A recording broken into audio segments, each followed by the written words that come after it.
Hello, good morning, guys. Welcome to the Football Hub once again. It was a wonderful weekend of football. Arsenal played against Wolves yesterday. It was a very interesting match to watch. A lot happened yesterday. I think there are other matches that will be played today. I think Manchester United will be playing with Fulham today, while Tottenham will be playing against Leicester City today. But yesterday, Manchester City played with Chelsea. What a performance from Chelsea.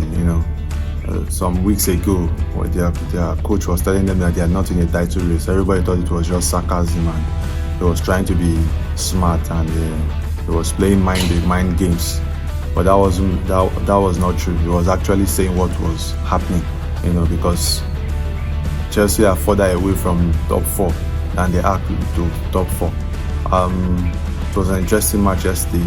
You say Manchester City that was outplayed, outmaneuvered, out-thought, out-muscled by PSG during midweek was the same Man City that was now, playing Chelsea. They didn't even need to be great, Moving on, Bournemouth played against Nottingham Forest, one of the two most informed teams or so-called smaller teams in the Premier League, and it was interesting to watch. Bournemouth wiped the floor with Nottingham Forest yesterday, beating them 5-0.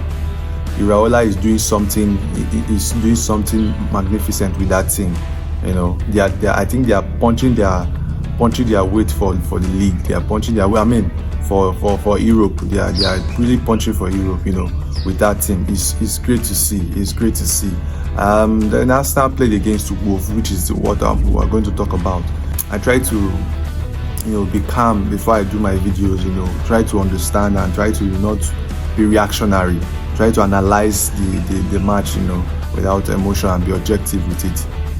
It was a very interesting match.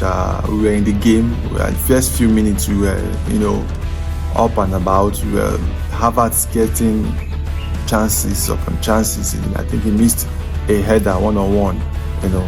Very good ball from Waneri to Rice, from Rice to Trossard, and Trossard gives the ball, crosses it to him, and misses that chance. And this is the reason why you need another striker. Let's just even talk about that. It's amazing that, you see, that's the problem I have with Arsenal Football Club. Bukayo Saka is out since December. Gabriel Jesus was out during the 1-1 draw, or at full time, or even extra time with Manchester United in the FA Cup. He got injured. These two people have been injured since how many weeks now, and the club has not done anything. Even with Saka and Jesus around, we were still saying Arsenal still need a striker, when we were playing in attack. You understand? And then still, up till now, they are yet to even get somebody in. They are yet to get somebody in. So they are telling me now that in the whole of Europe, there's nobody that fits the bill. Not even one, not even two, not even three, that fits the bill that they can get in this January. Look at how bare we are in attack. Look at how thin we are in attack. Yesterday, the only attacking substitution that we could have made was Raheem Sterling. Imagine, Raheem Sterling is the only attacking substitution we have on the bench. It's just crazy, It's just crazy. And this is people who want to win the league. This is people who want to, win the Champions League. How is that going to happen? They don't use magic in all these things. You need to buy players. There has to be. The more you look at Man City in the last few years, they've not been able to spend outrageously, because before then they were able to spend outrageously. Before Pep came, after some few years after Pep came, they were spending outrageously. Now they don't need to overspend. They can spend 150, 200 in the January transfer window, and it won't affect them, because they've done the groundwork they needed to do. The same way when you're building a squad, not going to go and buy Fabio Vieira and buy what is those of these midfielders name that Arsenal were buying them and whatnot.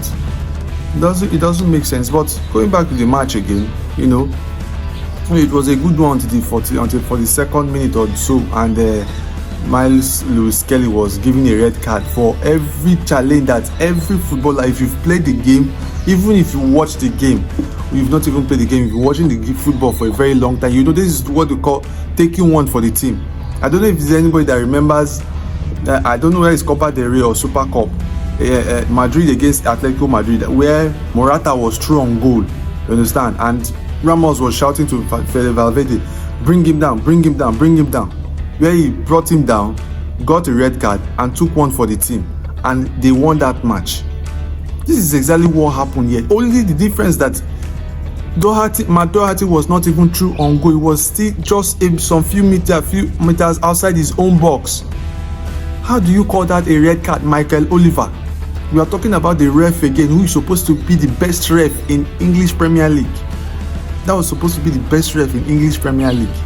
This is the same ref who gave 2 yellow cards to Martinelli in the same phase of play, for 2 fouls in the same phase of play, and called it and gave Martinelli a red card. The same guy who did not give Mateo Kovacic last season against Man City against Arsenal last season at the Emirates, who supposed to have given Mateo Kovacic red card twice in a game, but said he didn't want to impact the game. He didn't want to impact the game.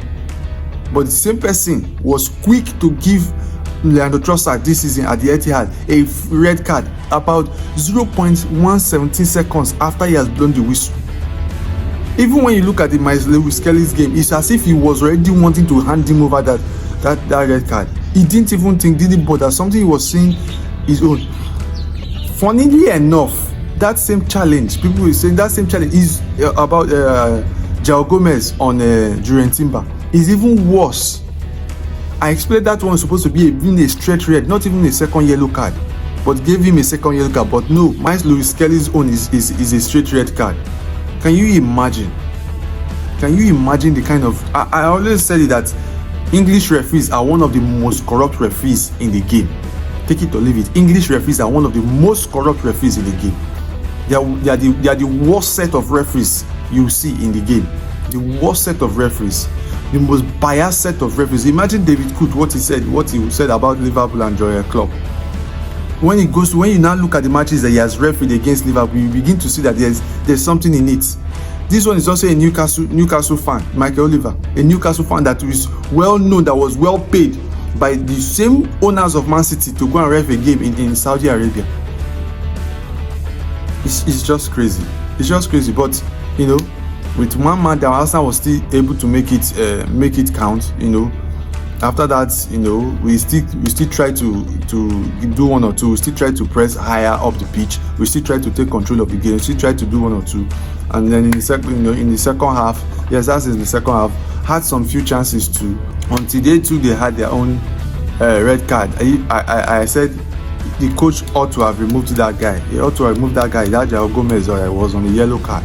Supposed to have removed him, but luckily for us, he didn't remove him, and then he got his second yellow and is sending off. So from then on, it was evenly balanced, you know, the game, and we could come out and really play.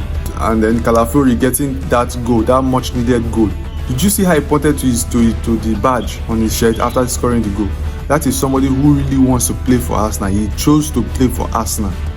Look at the way he was able to finish that goal. We have strikers, attackers who cannot be able to finish that goal. Look at the way he, you know, that was technique over power. That was technique over power. And he just buried that ball inside the net. And then we had our 3 points. Also knowing that Liverpool were already beating Ipswich about 4-1. You know, yesterday it was very imperative. It was important that we won that match. We got that 3 points. It was highly needed that we got that 3 points, because if Liverpool were to slip up, that is if, because I don't see them slipping up, but if they were to slip up, we are supposed to be there to take advantage. Though we've not even taken advantage twice this season, you know. So that is how it's supposed to be. It was a very good match, very interesting match. It was, at least this was the first time in the season that Arsenal would go down to 10 men and still try to push to get a win, still try to push, you know, to get something out of the game. Now, not just sit back and just go back completely and just, oh, we've been given a red card, oh, let us just defend, you know. And it stems from the fact that Arteta just decided to change the modus operandi of that team from last season. 2 seasons ago, when we challenged for the title, where we were 5 points ahead of Man City or whatnot, we were playing swashbuckling football, very attacking-minded football, you know. And then last season decided to change everything to defensive football by buying 6'2" midfielders and 6'2" defenders. This is where we didn't know that he was laying the groundwork for this set piece, whatnot. It's just crazy. It's just I don't know. And it changed the whole outlook of the team. Became more defensive minded. That's why he insisted on getting Declan Rice last season.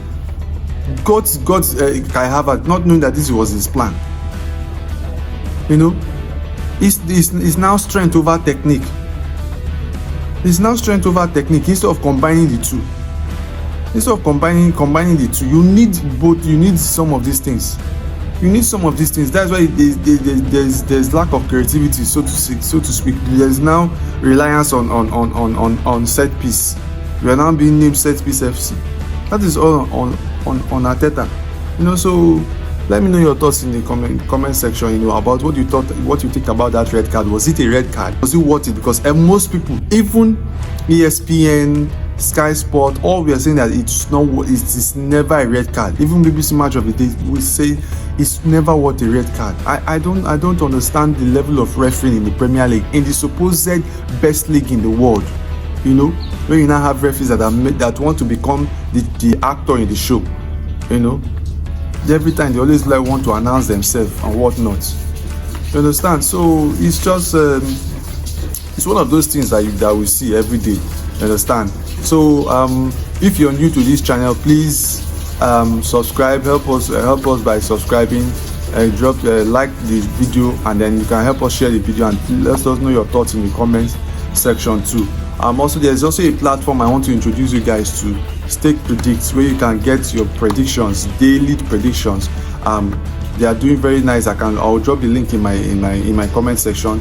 They are on Twitter, that's X. They are on Telegram, and they are on your Facebook. So you can get all the info. You can go there, check them out. They have very good predictions about matches from different leagues. So that is that. I think Arsenal will play in the Champions League during the week, and we will come back and do a preview for that match. Until then, take care. God bless. Bye bye. See you.